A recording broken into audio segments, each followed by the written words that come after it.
About a month ago, I got news from my dad's relatives that his health had been declining. So, to ensure that he got the best care possible, I decided to move to his place for some time. My mom and dad were divorced, so dad moved out and I had to stay with mom. Sure, we had our weekends and holiday visits, but it wasn't the same as having him around all the time. I had a very close bond with my dad, and I just missed him even more after the separation. I always felt like he understood me better than mom and was always there for me. So, when I got the news about his health, it felt like the universe was giving me a chance to be there for him the way he'd always been there for me. But life had other plans. Unfortunately, I was not able to help him much, as about a week after my visit, disaster struck and we lost him due to a heart attack. Being dad's only kid, I took it upon myself to take care of all the funeral arrangements. As soon as I got the news, I decided to call my mom and let her know that dad was gone. Surely she'd want to know that the father of her child had passed away. But her response? Silence.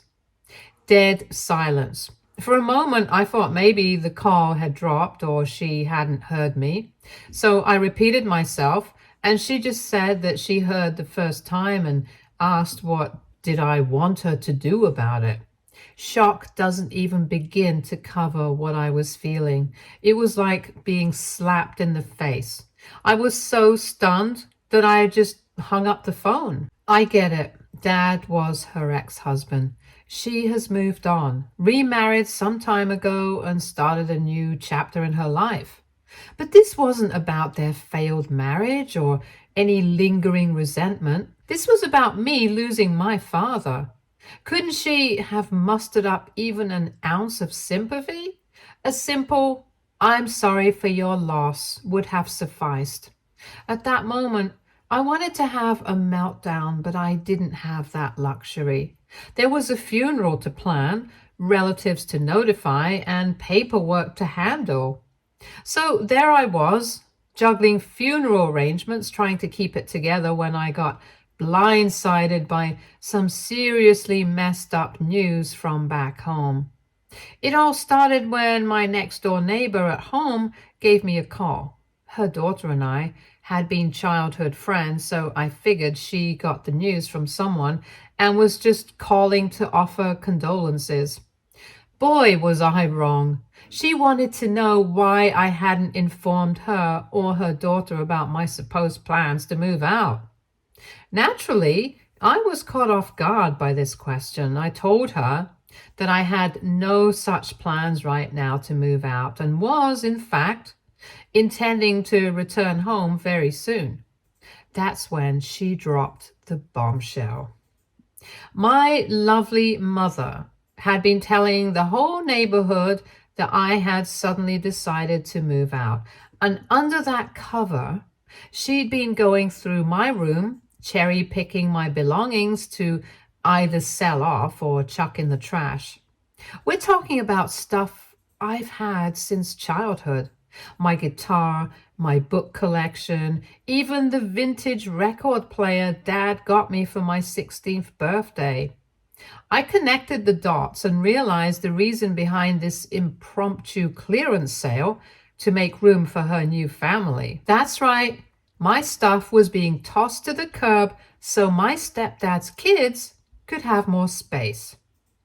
I was so angry and heartbroken that as soon as I ended the call with my kind-hearted neighbor, I called Mom. Before she could say hello, I lashed out at her, asking how dare she sell my stuff, the stuff that was the last tangible memory of my dad. She sounded flustered, caught completely off guard, and kept asking how I had found out. But I pressed her, needing answers. Finally, she said her husband, Greg, and stepkids needed space, and they deserved to make the house their home too. I was enraged. It wasn't about sharing the space. I had no problem with the kids. In fact, even though I didn't like my stepdad very much, I had a good bond with Ethan and Mia. So I was willing to share everything with them. But to remove my belongings, to empty my room while I was away grieving the loss of my father, was nothing but a betrayal. The thought of my things, my personal memories being discarded so casually, was both sad and infuriating. It was like she was using Dad's death as an excuse to completely erase me from her life. I told her bluntly that what she had done was unforgivable, and the least she could do was give me the money for everything she sold. Her response was the final blow. When her guilt trip did not work, she admitted that she had already spent the money on new gifts for my stepdad's kids. That's right, my childhood memories, my prized possessions, all turned into shiny new toys for my step siblings. All of this when Mom knew that I would be leaving for college in a few months and I would have taken almost everything that was in my room. But no, she just wanted to steal everything that I had. Talk about adding insult to injury, right? Out of sight, out of mind, and apparently out of house too. But my mom was a fool to think that I would just roll over and accept whatever she threw my way. Fate wasn't in her favor either, because during the funeral, my uncle and I had to sort through all of Dad's affairs. While going through his personal belongings, we stumbled upon something I never expected: a will. This completely shocked me because Dad always said he didn't believe in legal documents when it came to family. He used to say, legalities destroy relationships. Things should happen because nature intended it, not because the law says so. I never thought in a million years he'd have a will, but there it was, tucked away in a safe deposit box at his bank, one I had no idea existed. Apparently, he set it up after the divorce just to avoid conflict, but he left instructions with my uncle to handle things when the time was right. The content of the will was even more shocking. Not only had Dad never signed the house over to Mom after the divorce, but he had left it solely to me, his only child. All this time, Mom had been living in a house she thought was hers, completely unaware of the legal reality. Now, with Dad gone, the house was mine. Now, originally, I was planning to keep quiet about this. I mean, despite everything, she was still my mom, you know. I figured we could work something out, maybe come to some sort of agreement. But after this latest stunt, all bets were off. I was lucky to have my uncle by my side because he took care of the legal side of all things. I spent the next few days getting everything in order, had long talks with Uncle Joe about the legal side of all things, made some calls to real estate agents, even started looking into apartment listings. Not for me, mind you, but for Mom and her bunch. Finally, after everything was sorted out, I returned to what was supposed to be my home, bracing myself for the inevitable confrontation. Imagine my mom's surprise when she saw me walk in with my uncle by my side. She was shocked, to say the least. She must have thought that I would be begging her to let me stay in the house. But there was no chance that was happening. Her immediate reaction was to get emotional, trying to play the concerned mother and asking why I had brought a lawyer with me. She even hinted, rather dramatically, at whether I was planning to sue her. Meanwhile, my stepdad lounged in a chair, had a smug look on his face, clearly convinced that I had no legal standing. I asked Mom to sit down for a chat and said I had something important to discuss. I could tell that nobody was going to apologize to me in this room. So I started off calm and asked her if she remembered the details of her divorce from Dad. She again looked very confused, probably wondering where I was going with this. And then I dropped the bomb. My uncle pulled out the property documents we had found, laying them on the table. As my mom and stepdad scanned the papers, I could see the color drain from their faces. My uncle explained that to avoid any legal battle during the divorce, my dad had moved out but never transferred the property title. Legally, the house was still in his name, and since he had passed away, I was the sole heir. The room fell silent as the weight of the situation settled in. Suddenly, my mom lashed out. She argued that this was unfair, that she had been my dad's wife and deserved a share of the property. She tried to assert her right to the house, pointing out that she had lived there for years, making it her home too. Greg, my stepdad, also chimed in, now not as smug as earlier, but scared that his free shelter was slipping from his hands. He said that they had nowhere else to go and that it was unjust for me to take over the house. My uncle, ever the voice of reason, tried to calm the situation. He explained that the law was clear. As my dad's only child, I was the rightful owner of the property. He reminded them that this wasn't about stripping them of their home, but about recognizing my legal rights, which had been overlooked in their haste to rearrange the house and sell my belongings.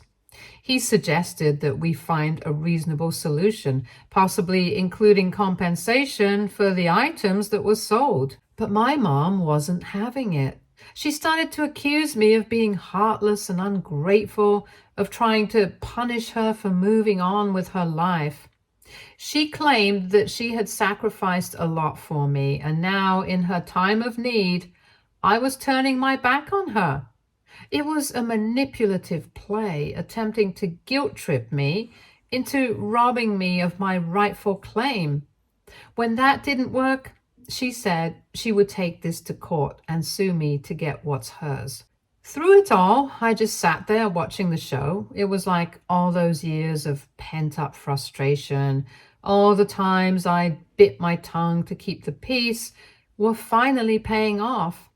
I finally spoke up and said that she could go ahead with that and waste both our time and her money, but we all knew what would be the outcome in the end. I made it clear that I was not going to be unreasonable. I expressed I was willing to give them time to find a new place, but I firmly stated that the house was now mine, and sooner or later they are getting out of this place. I mentioned that after what had happened while I was away, it was time for my mother to move on. The drama didn't end there. Just when I thought we'd hit peak chaos, my stepdad decided to make everything more tense. He stormed out of the room, and for a brief moment I thought maybe he'd finally accepted defeat. But I was, again, very wrong. About 20 minutes later, he came barging back in, but this time he wasn't alone. He had brought Ethan and Mia with him. The kids looked confused and a little scared, clearly not understanding why they'd been dragged into this mess. He pointed to his children and expressed that I was not just evicting them, but also taking away shelter from innocent kids, questioning if that was truly what I wanted. I could tell that he was mocking me, and with his exaggerated concern, attempting to paint me as the villain in the situation. I'll be honest, for a moment, that got me, and I hesitated going forward with the plan. If I kicked these kids out of the house that they had started seeing as their home, then I wasn't any better than my mom. My uncle looked at me in a concerned manner and told me not to get trapped in their manipulative schemes, and that the best we could do right now was come to a settlement that was fair to everyone. So we finally came to a decision that nobody would be kicked out of the house.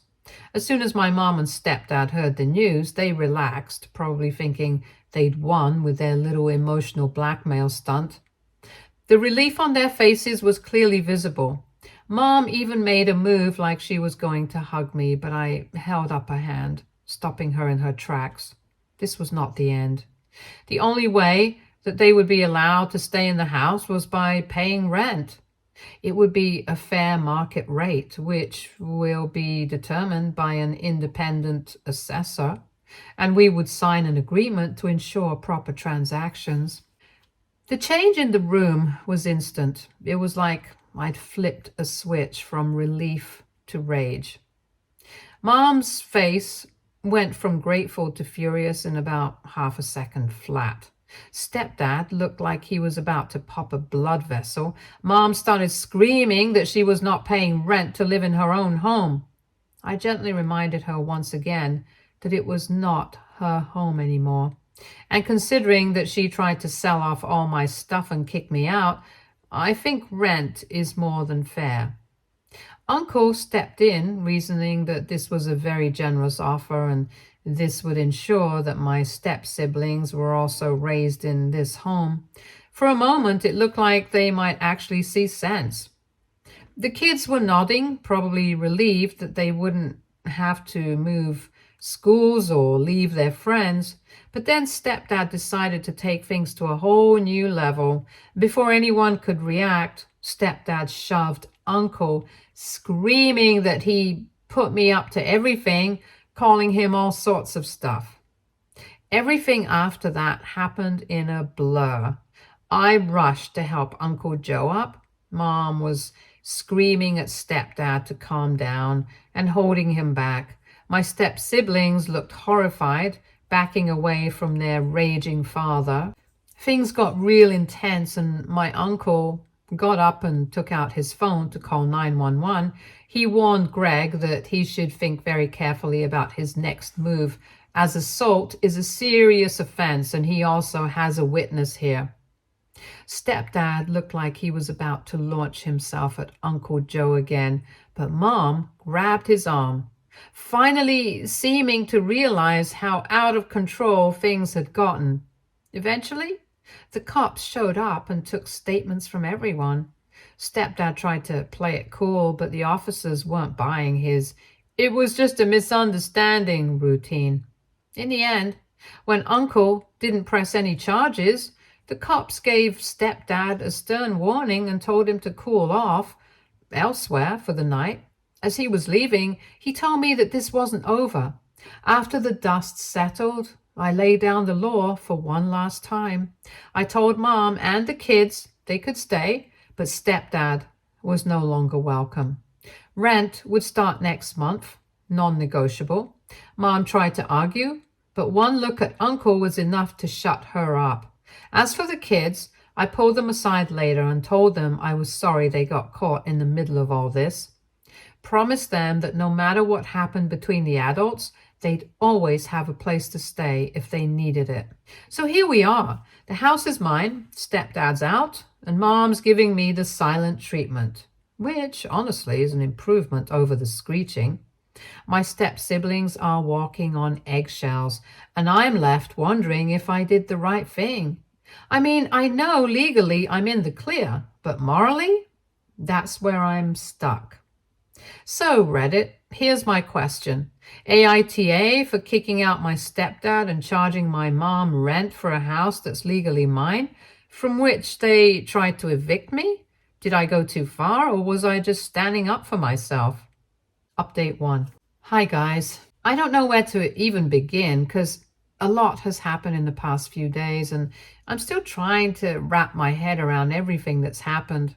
First off, I want to express my deepest gratitude to all of you who took the time to read my last post, offer advice, and send supportive messages.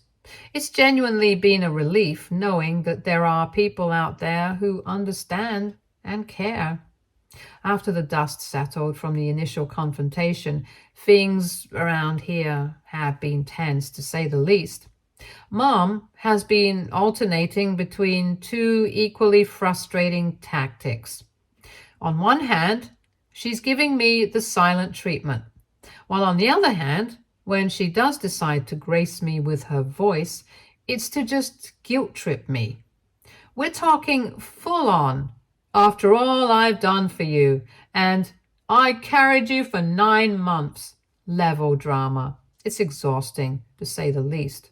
Stepdad's been missing in action since the cops told him to cool off, which, let's be honest, has been a blessing in disguise. Now, onto the more positive developments. I had a long heart-to-heart meeting with my uncle, and I can't even begin to express how grateful I am for everything he's done. This man has been my rock through this entire ordeal. I felt terrible about him getting hurt because of my stepdad's outburst, but you know what he said? That's what family is for. Just like that, brushing it off like it was nothing. He didn't hold a grudge against me for even a second, which honestly made me feel even worse, but also incredibly loved and supported. He advised me, just like everyone else, to stay away from my dad for my own safety. We've been documenting everything from the initial confrontation to every interaction since, just in case things escalate further. We met with a real estate agent to get a fair assessment of the property value and determine a reasonable rent. I had no idea how much the house was actually worth or what constituted fair market value for rent in our area. In short, it was a crash course in real estate that I never expected to need. But I'm grateful for the knowledge.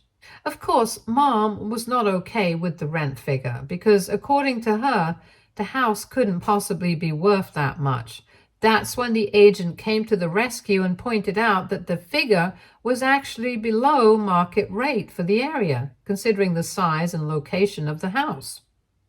We've also started the process of formally evicting my stepdad. Given his violent outbursts, we had grounds to file for an immediate eviction.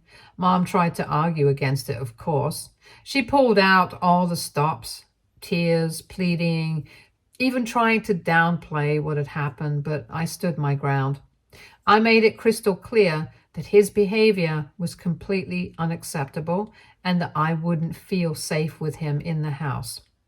It was hard seeing her break down like that, but I kept reminding myself of everything that had led to this point. Sometimes you have to be cruel to be kind, right? On a brighter note, my step-siblings have been spending more time with me, which has definitely been an improvement. What made me the happiest was that Ethan and Mia saved one of my old watches that my dad had bought me. They also saved some other small stuff that my mom was going to sell. I think they're feeling just as lost and confused as I am in all of this, and we found some comfort in each other's company. I have decided to be as transparent with them as possible about what's going on. They're old enough to understand, and I think they appreciate being treated like adults in this situation. We've had some long talks about everything, their feelings about their dad's behavior, their worries about the future, even their guilt about what their stepmom, my mom, did with my stuff. At the same time, I'm trying my best to protect them from their dad. Who knows what's going on in his head right now? I've made it clear to them that if he tries to contact them or shows up at the house, they need to let me or Mom know immediately. I'm trying my best to make sure that everything is properly sorted before I leave for college. So that's where things stand now. It's been a whole lot of work for the past few days, but I feel like I'm finally starting to get everything under control. There's still a long road ahead, legal jargon, family therapy, which I'm strongly considering for all of us, and rebuilding trust. But for the first time since Dad died, I feel like I'm taking control of my life. Thanks again for all your support, Reddit. It's meant more than you know. I'll update again if anything major happens, but for now, I'm taking it one day at a time. Wish me luck. Update 2. Hey everybody, hope all of you are doing great. I saw many of the questions that you guys had and thought that it would be nice if I answered some of them. So to address a few common questions, yes, I am keeping detailed records of everything, including my mom's selling of my belongings. I have also changed the locks on the house with copies only for myself, mom, and my step siblings. I'm looking into setting up cameras for security purposes, just in case Greg tries anything. For those asking about legal action against mom for selling my stuff, I'm currently exploring options with my uncle. Right now, though, my primary focus is on stabilizing the living situation and ensuring that the house remains a safe space for me and everybody else. It's been a challenging time, but I'm trying to take things one step at a time. Reading through your questions made me reflect on the past, and I realized there were many warning signs of trouble long before everything blew up. I thought it might be helpful to share some background that could shed light on how we ended up here. As some of you know, after my parents divorced, they decided it was best for me to live with my mom while my dad visited me periodically. This arrangement worked relatively well until Greg, my stepdad, came into the picture. Looking back, the problem started almost immediately after their wedding. The house, which had always been my home, began to feel increasingly foreign. Greg, under the guise of casual conversation, frequently brought up the idea of me moving out. He'd suggest it during dinner as if it were a normal thing for a teenager to consider. I was only 17 at the time, so the idea of moving out was both impractical and unsettling. He'd also probe into my relationship with my dad, subtly hinting that I could live with him as well. This constant questioning felt intrusive and uncomfortable, but I brushed it off, thinking he was just socially awkward. Greg also had a habit of questioning my financial readiness, often asking if I had saved enough money for my future. At the time, I worked part-time to save for college, but his questions seemed more like hints that I should be planning to leave. Reflecting on these interactions, I now see them as not so subtle attempts to push me out of the household.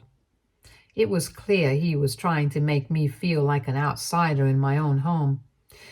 There were also many incidents where Mom and Greg would ask me to lend my things to Mia, Greg's daughter. Initially, I didn't mind because it seemed like a reasonable request, and Mia always returned my items in good condition. However, the situation escalated when my mom asked me to give my laptop, which I had recently bought for school, to Ethan, Greg's son. By give, she meant permanently hand it over to him. I politely declined, explaining that all my study materials were on that laptop and that I needed it for my schoolwork. Greg's reaction to my refusal was over the top, to say the least. He acted as if I had committed a crime, telling Ethan and Mia to avoid me as if I were the villain in the scenario. It was an eye-opening moment that was a reminder of how little my needs and belongings were respected in this new family dynamic. Despite all these red flags, I stayed. Part of the reason was practical. I was saving money for college and moving out would have been financially difficult. But another part of me held on to the hope that things would improve, that my mom would eventually remember that I was her child too and treat me accordingly. It was a naive hope. I know now. I've been talking to my therapist about all this, trying to process the years of subtle and not so subtle rejection.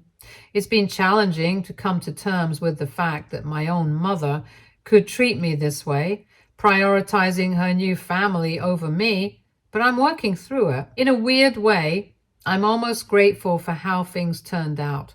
If they hadn't gone to such extremes, I might have continued making excuses for their behavior, downplaying the impact it was having on me.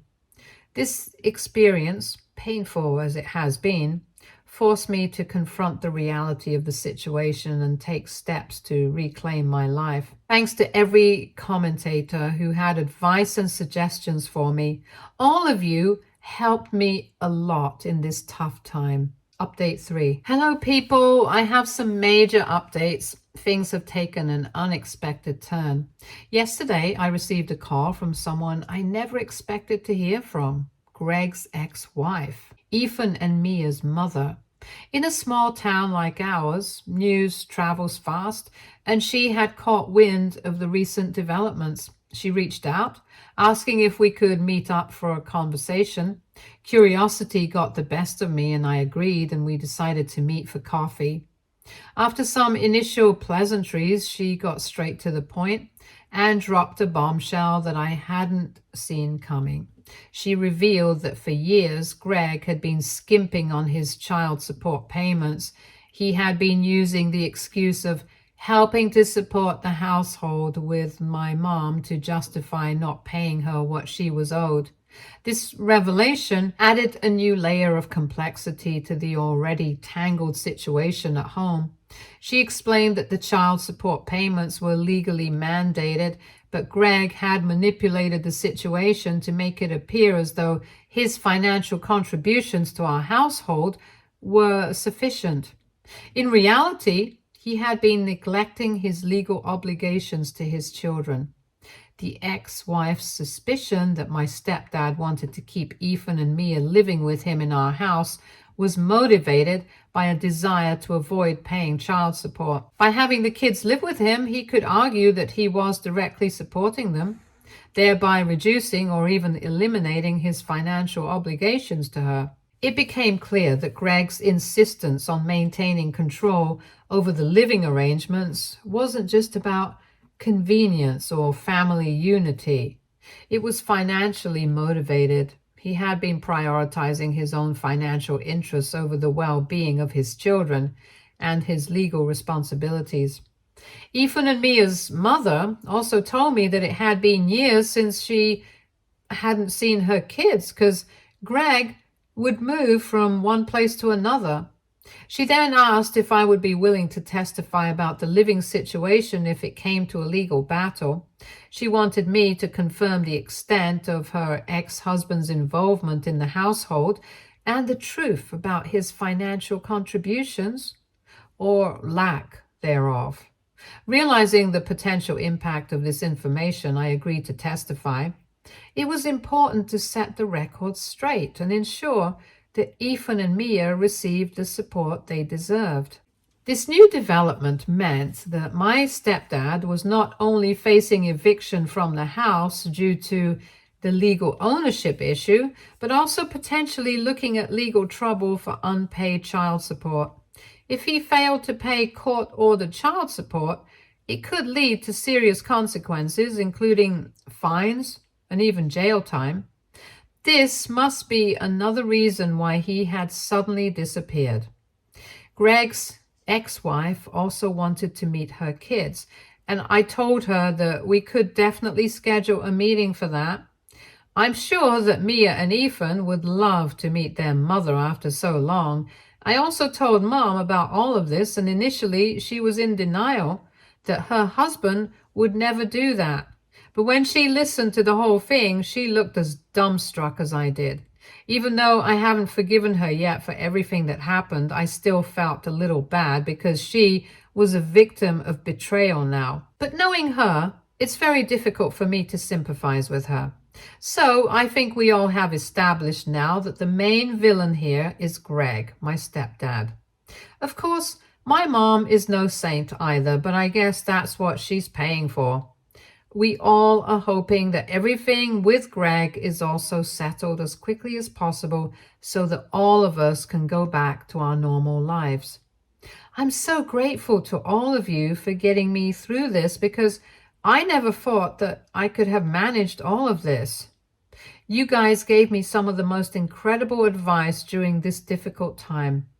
I'll keep you posted on any new developments. Take care. And thank you for being there. Stay tuned for more stories from Our Girl Relationships.